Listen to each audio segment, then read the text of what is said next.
If feedback is so essential for growth, why do so many leaders struggle with giving it? Studies show that 37% of managers are uncomfortable giving direct feedback, even though 72% of employees say they want it. But why is this so hard for us? This struggle exists for leaders at every level. Over my career, I've led engineering organizations with over 100 engineers, managers, and directors, and I've run thousands of feedback conversations from code reviews to performance management, career development discussions. One thing I learned is that the way you deliver feedback can make all the difference between inspiring growth and shutting someone down. So today I want to share with you the strategies that transformed how I approach feedback to help you support your team in a way that drives real progress while building trust. So let's get into it. Feedback is great, but if it's not constructive, then what's the point?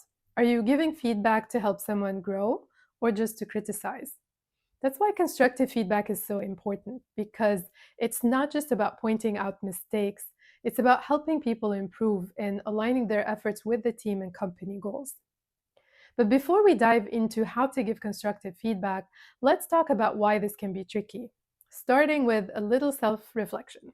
Let's talk about where our criticism tendencies come from. For many of us, it started at a young age.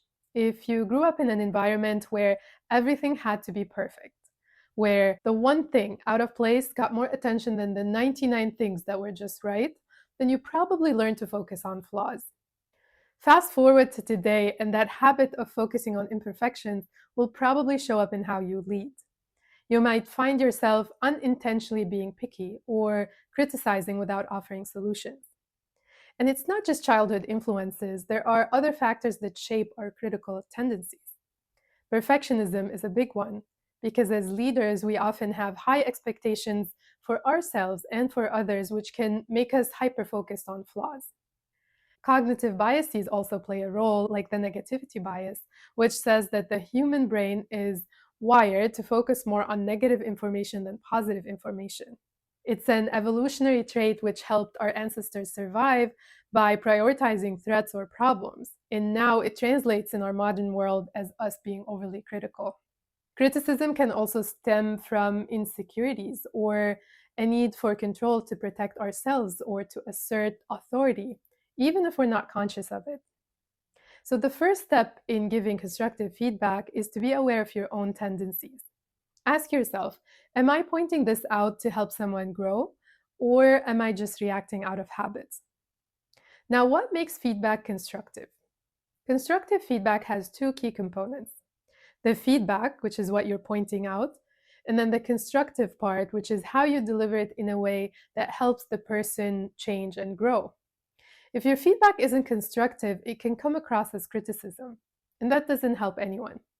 For a feedback to be constructive, it needs to be actionable. What can they do differently next time? You need to explain the why. Why does this matter and what's the impact?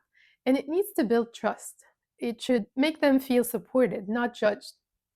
For example, instead of saying your presentation wasn't great, you say something like, I think your presentation could be more impactful if you simplified the data in slide 3.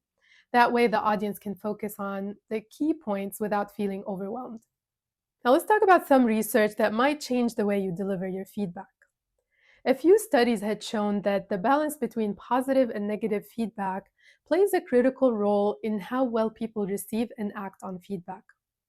The most important finding in those studies is that high-performing teams, in actually even personal relationships, tend to thrive when there's a 5-to-1 ratio of positive to negative interactions. This means for every piece of constructive criticism or negative feedback, there should be about 5 positive statements. Now think about that for a moment. If your feedback starts with a flood of criticism, then no matter how well-intentioned it is, the person receiving it is more likely to shut down or feel defensive. On the other hand, when you acknowledge their strengths, when you highlight their contributions and efforts, when you recognize the positive impact that they're making, then you create an environment where they're more open and willing to hear areas for improvement. This ratio works because positive feedback creates a sense of psychological safety, because it builds trust. And without it, the negative feedback can feel overwhelming and demoralizing, which ultimately makes it ineffective. So before pointing out an area for improvement, check if you have acknowledged their strength and provided enough positive feedback to make this feedback constructive and helpful. Here's another personal approach I've learned and used to help my team become more receptive to feedback. I like to first ask them how they think they did. For example, how do you think that presentation went? And this does two things. First, it shows their level of self awareness. Second, it makes them less defensive because they've already started reflecting on their own performance. If they acknowledge areas for improvement, then great. They've opened the door for that conversation. And then you can ask questions like, how would you structure your presentation differently next time? But if, on the other hand, they don't acknowledge any shortcomings, then you can use that as an opportunity to dig deeper and ask questions like, what were your goals from this presentation? This approach turns the conversation into a collaborative problem solving session, which is more productive than a one sided feedback delivery. I want to go back to the science of feedback and build on the studies I mentioned earlier about the ratio of positive to negative statements. More research has shown that our brain reacts to negative feedback as a threat. It activates the fight or flight response, making people defensive or even causing them to shut down completely. To overcome this, we need to emphasize the importance of positive reinforcement before delivering criticism, because that positive feedback activates the brain's reward system, which creates a sense of safety and trust. Combine that with the 5-to-1 ratio, and you have a blueprint for feedback that is both constructive and well received. Let's go back to the earlier example I mentioned.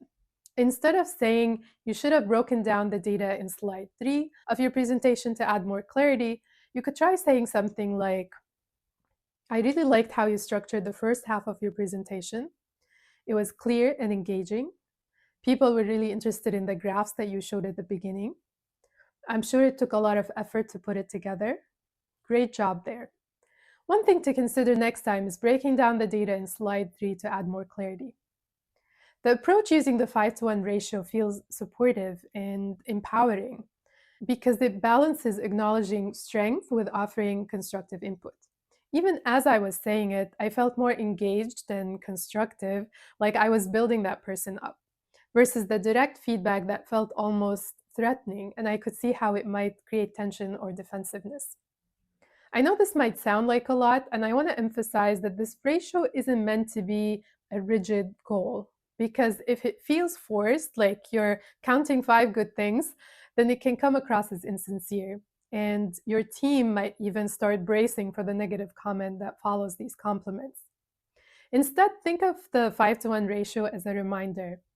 Think of it as a framework to guide you towards a more balanced approach. The real takeaway I want you to leave with here is to intentionally recognize and communicate the positives as part of your feedback. It starts with awareness, then consistent actions, and eventually this is going to become second nature where you naturally acknowledge and celebrate the good in your team's efforts, which is a great quality to have as a leader. Here's another thing we often say when it comes to work relationships: deposit before you withdraw. A deposit is any action that builds trust, like recognizing someone's hard work, or celebrating their wins, or helping them out with something. A withdrawal, on the other hand, is about sharing criticism or asking for something challenging. And if you're constantly making withdrawals without deposits, then you're going to ultimately damage that relationship. But if you've built a strong foundation, then your team will trust that your feedback comes from a place of support, not a place of judgment. Here's another metaphor I read recently. A manager who gives feedback without first establishing trust is like a film director who fails to set the scene before the actors take the stage. To recap, here are the strategies that we covered to give your team feedback that helps them grow. First, examine your intentions. Understand the purpose behind your feedback. Is it to help your team grow or simply to point out flaws? 2, start with their perspective. Ask for their self-assessment to gauge their awareness and to lower their defensiveness. 3, highlight the positives, build trust, and set a constructive tone by following the 5-to-1 ratio. Make it actionable, provide clear steps that they can take to improve. And then finally, discuss the why. Explain the impact of their actions and why it matters to them, to the team, and to the organization. Feedback is a tool. How you use it matters a lot. When you use it right, constructive feedback not only helps your team grow, but also strengthens your relationship with them. At the end of the day, feedback isn't just about fixing what's wrong, it's about building people up so they can reach their full potential.